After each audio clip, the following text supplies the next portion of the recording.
I'm here. We'll start this unregularly scheduled meeting of the Baker City Council. I'm not exactly sure what this meeting's about. We were supposed to receive a handout, but we never did. We are going to follow the city charter. There's going to be no personal attacks on any council members. If there's any crosswords or anything, I will stop this meeting immediately. I do have an emergency report or whatever. Request. We have an update on the watershed that I'd like Councilor Dorrah to give us just a real short, brief update before we get started. And again, I'm not sure about what this meeting's about, but I would hope nothing not as good about staff, like either, or maybe about staff. Okay, the reason I'm I'm here to beg you guys to do something about this watershed. And since we're getting together now, I don't have to wait until the next meeting. But I implore you to listen very carefully to what I have to say. And if I'm wrong, I'm wrong, but I don't think so. I've wandered the cattle shed and the fence line a lot in the last couple of weeks. I've probably spent a total of between downloading information on cryptosporidium on the internet and going up in the watershed. I probably spent about 40 hours on this. And none of this is BS, it's a fact. We've had cattle in that watershed on the east side of Elk Creek, basically one end to the other, maybe at least wise under the road that runs up there, at least well over a mile, and a lot of fact. The majority of the cattle in there are cow-calf pairs. That's a fact. That's what you do when you're going to raise calves for market. The calves carry this crypto. They all get it. They're the ones that get it. You heard it from the other night from the state, Mr. Leland. You heard it from him. They're the ones that carry the crypto. That's a fact. Another fact that you may not be aware of, unless you read Mr. Christie's blog, and he thankfully printed some information that I sent to him. These cryptos are not real tolerant to high temperatures. In other words, if they're out in 80, 90 degrees on the side of the hillside in cow pies, they probably aren't going to last a long time. No real definitive studies on that. But, fact, they tolerate cool weather very well. A little bit of moisture, cool weather, freezing. Yeah, there's several studies Chris cited 12 plus weeks. And the reason I say 12 plus is because they only ran their tests for 12 weeks and cut them off. Greater than 12 weeks, most of these oocysts survive through freezing. So visualize 1 billion in one oocysts in one little calf pie. Get a little snow on it, insulate it from severe freezing. Sits there all winter, run off in the spring.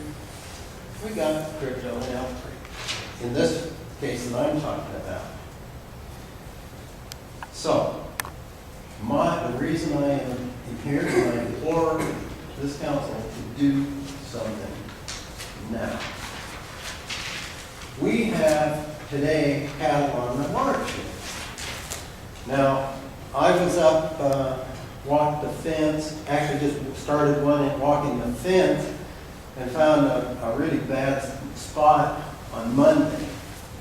So Tuesday I went up with posts, wire, those twisty things you use, staple. I mean, I used to have a ranch, so I know a little bit about fencing, although I'm not proud of the job I did up here. But there's this section of fence that was there. The wire was, to me, right here to me, right there, 26 inches. It's a freeway. You go on down, step across it, go down to the creek. So I put in 4 posts, 60 feet of wire, put in those twisty ties, and today I've been concerned about it because as I started out, 2 cow-calf pairs, 2 cows, 2 calves, coming up the road to cross at their favorite crossing place. And I ran down the road as far as I could away from the watershed. But I figured, those cattle, I mean, once they get used to the crossing place, they'll work at it pretty good. And they have. They bent it, but they didn't break it. Fresh tracks all around. And so I checked it, looked fine. I don't believe they're going to count cross there anymore. So I get on my 4-wheeler and I'm cutting back down the road. I look out, nice little metal cycle. Calves standing out in the middle of it on the other side of the fence, on the watershed, on our watershed side of the fence, inside the watershed. So I look around, and mom and cow, she's there, grazing away by it. So I start just to walk down there, I was going to herd it out, and I didn't have to. It saw me, it spooked, charged for the fence, knew right where to go, its favorite crossing place, ducked its head under the fence. I lift the fence up 36 inches above the ground. Now, whether the cows would cross there, I don't know. But just to add a little reality to this, picture number 1 here is the little section of fence that I repaired a couple days ago. This is the cows and calves that one calf went out of the watershed and joined up with the other 3. And incidentally, these cattle, we are told, are not even supposed to be near the watershed until September 1st. They're supposed to be 1 unit, grazing unit over. I think there's around 19 head there. I think I've seen 19 different cows. And the reason the odd number of cow-calf pairs, for some reason, I don't know if she had twins or if they put an extra calf on one cow. One cow's got 2 calves, so there's an odd number up there. And they've been there every time I go up there. I got pictures of every one of them. Pictures 3 and 4 are the fence where the one of them is where the calf came out. The other one, number 4, I think, is the section adjacent to it. I'm going up in the morning. I got some posts and I got some ties, and I'm going to go up and I'm going to drive it in and I'm going to wire. I don't have time to pull in new wire, but I'm going to try and just use this wire that's there. Maybe I'll be able to tighten it up somehow or something, twist it up or something. But I'm going to try and tighten this fence and get it to get it tied down low enough where those calves at least aren't. What happens is the calves go through, and guess what? Mama thinks it's a pretty good idea. And, I mean, these fences are what you might call a retardant for cattle. If they really get serious about it, they can push them over anytime they want. And if they got a reason, they will. So, this is all facts. Now, I'm proposing solutions here. I'm not just whining in that we got cattle on the watershed. I've got solutions. Number 1, I think immediately, tonight if it's legal, we need to divert the funds and materials that are set aside for the fence around city property in Elk Creek Green to the watershed fence. I think immediately, like tomorrow, we need to contact a reputable fence contractor and have him start tomorrow doing whatever dollar amount of fence work we can do without putting it out to bid. We can bid, you know, when we know how far he's gonna go, we can bid the rest of it if we want, but my personal opinion is these 3-wire fences aren't real good. I think we need at least a 4-wire fence, and I think the posts need to be spaced at least half of the distance that they're spaced now. But again, that's not for me to decide, but a reputable fence contractor is going to be able to tell us. And whatever it is, we need to have some sort of guarantee, or as much as you can guarantee where cows are concerned, that this is a fence that's going to keep 99.9% of the cows and calves out of our watershed. And they should start on the east side of Elk Creek Stream.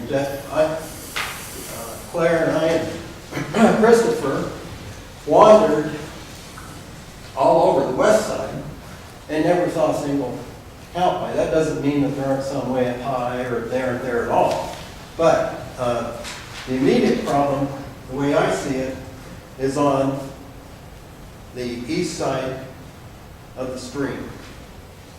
And incidentally, this section that I repaired and the other section is fairly close to it is about 100 yards or less from the diversion dam. It's not like it's way out. And if we could get started right at the gate down there on the road and do a lot of good in just a few days. A lot of good. I think immediately, I suppose that those fencing materials are stored here in town someplace. Immediately, like tomorrow, start hauling that stuff up there to help the fence contractor so he can start tomorrow if we can. And then I went right here. Cattle are entering and leaving the watershed at will. We need to contact the rancher and ask him, say, hey, what kind of deal can we work for you just to move your cattle out of here? Because if you think these 19 are a problem, but see, these aren't supposed to be in there. On September 1st, is that right, Claire? Is that what we were told? September 1st, the rest of the herd gets moved into this unit. I think we were told there's around 80 total. I think we don't want them there this year. I think if we have to buy the guy hay, if we have to arrange some pasture, if we have to do just about anything to keep those cattle away from that fence, because some of the sections are pretty good, but then you go along and you hit this. And frankly, I haven't walked probably but a small percent of it. So, we got to get the cattle away from it. And again, why? Because in my opinion, from what I've read and what I've studied, if we don't, these calves are going to continue to go through the fence. They're going to get thirsty. They're going to go to the stream. It's going to be a nice shady spot. And our Elk Creek drainage is going to be totally unusable next year if we don't do something now. So, again, I don't know if you guys heard the unsaid in Mr. Leland's presentation about do something about the fence. I don't know if you heard the or else. He was smiling. But I heard an or else. This, he doesn't expect a lot to be done this year. I say we knock his socks off.